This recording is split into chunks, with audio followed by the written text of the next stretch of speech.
George Soros, a man shrouded in political controversy, and yet one of the most successful investors of all time. While many today are familiar with his political endeavors and philanthropic activities, there is a much more interesting story that has, in comparison, avoided the public spotlight. This is the story of the decade before the euro, where the Wild West of European currencies allowed George Soros to almost break the Bank of England and to make $1 billion in the process.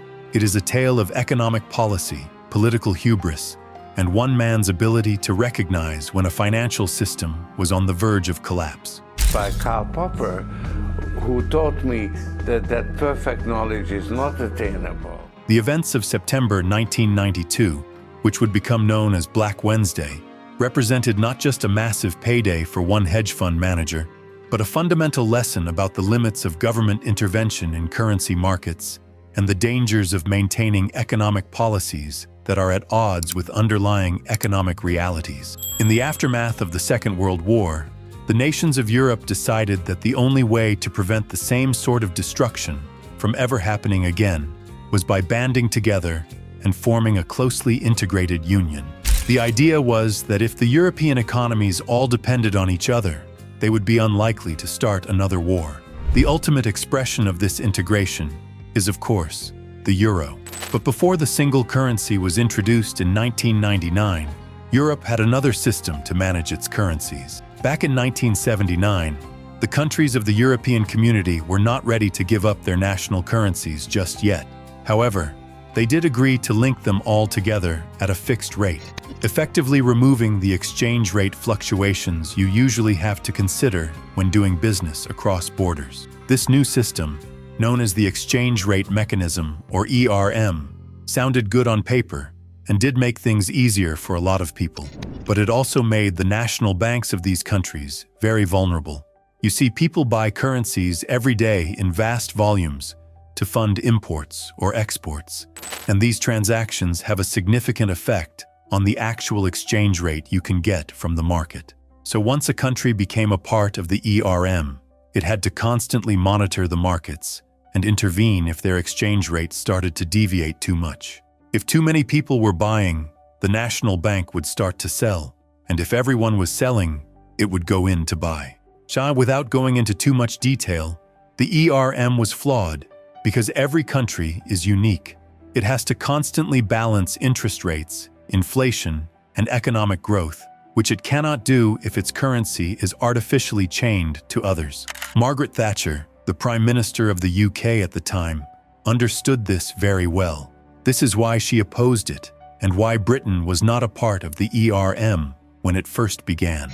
However, as the British economy worsened towards the end of the 1980s, Thatcher's Eurosceptics lost ground to the more pro-European members of the Conservative Party.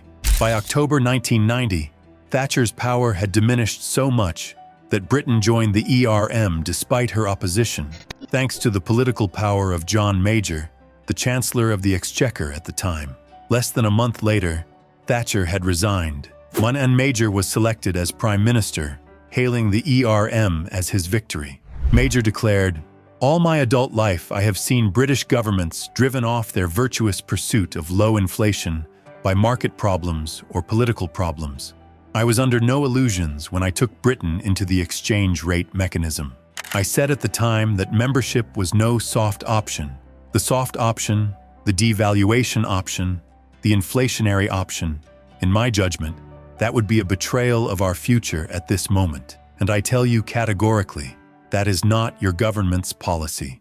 But while November 1990 might have been the start of a very successful political career for John Major, it was just the beginning of Britain's economic problems. While November 1990 might have been the start of a very successful political career for John Major, it was just the beginning of Britain's economic problems. You see, when the UK joined the ERM, it was already in a recession. Now, when an economy is in a recession, the central bank, in this case the Bank of England, wants to cut interest rates to prop things up. Lower interest rates make borrowing cheaper, which encourages businesses to invest and consumers to spend, thereby stimulating economic growth. But because of the ERM, it could no longer do that. The British pound was already a very weak currency, with the UK's inflation rate being 3 times higher than Germany's. If the Bank of England cut rates, it would help the British economy recover from recession, but it would devalue the pound so much that Britain would have to leave the ERM, which of course John Major would never allow. His entire political reputation was tied to Britain's membership in the ERM, and leaving would be seen as a humiliating defeat. And so, between 1990 and 1992, the British economy suffered. Unemployment rose, businesses struggled, and the public grew increasingly frustrated with the government's apparent inability to address the economic crisis. Of course, just keeping interest rates high was not enough to maintain the pound's value. So throughout these 2 years, the Bank of England would frequently go to the market and start buying up pounds by the millions, using up its foreign exchange reserves in the process. Even that did not really help, though, since the pound continuously weakened during this time, just barely within the limits of the ERM. Pretty much every currency speculator understood that eventually the British pound would have to devalue. The question was not if, but when. The Bank of England's foreign exchange reserves were finite, and sooner or later, they would run out of ammunition to defend the pound. But the billion-dollar question was, when would that happen? And the man with the answer was George Soros. He had been running his hedge fund, the Quantum Fund, since the 1970s, and his specialty was predicting and sometimes forcing the catalysts to big market events. He knew that almost everyone was ready to bet against the British pound, if only there was some sort of bad news that could trigger a stampede big enough to overwhelm the Bank of England.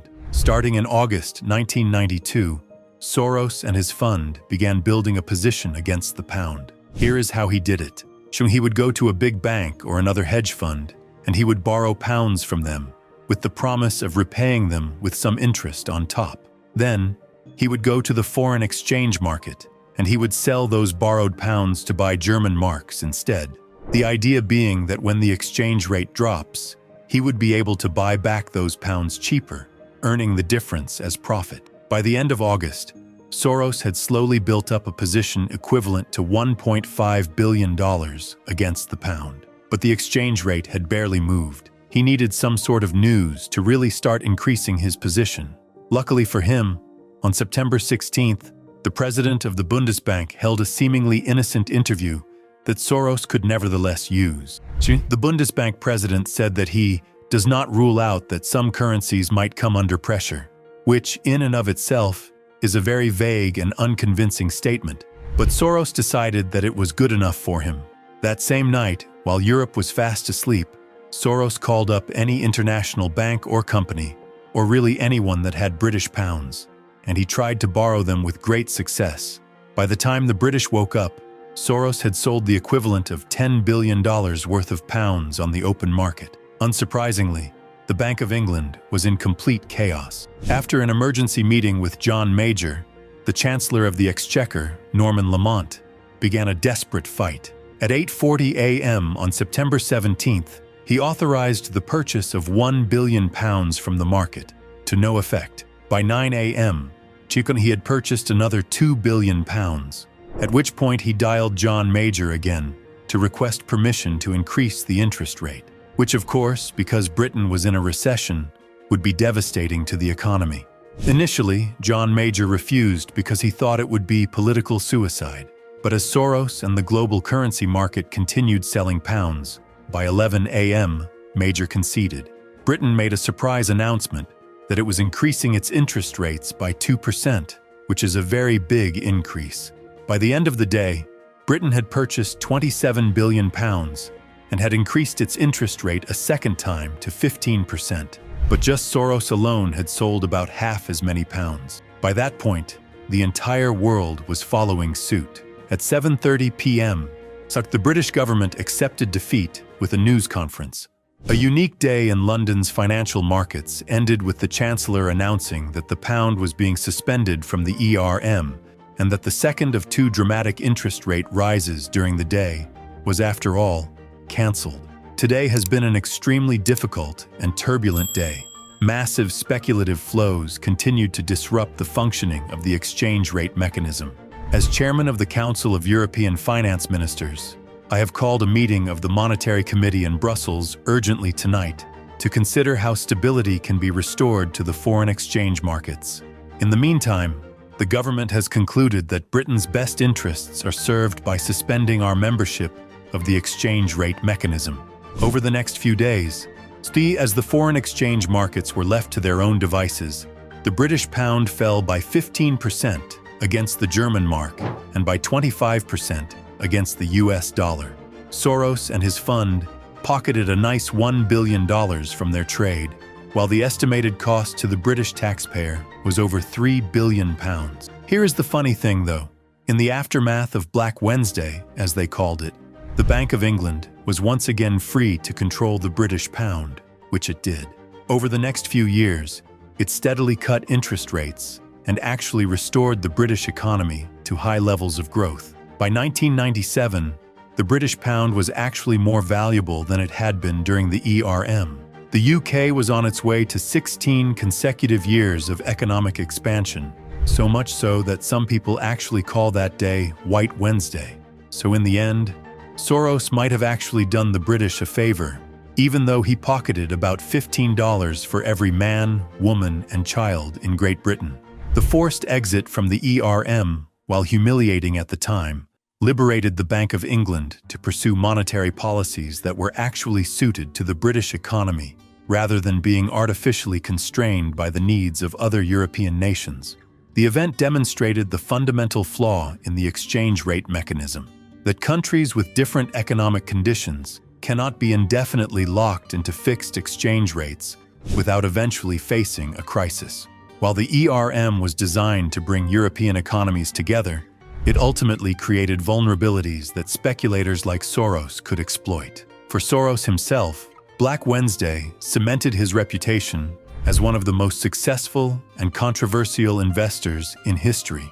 His willingness to take massive positions based on macroeconomic analysis, combined with his understanding of political pressures and market psychology, allowed him to orchestrate one of the most profitable trades ever executed.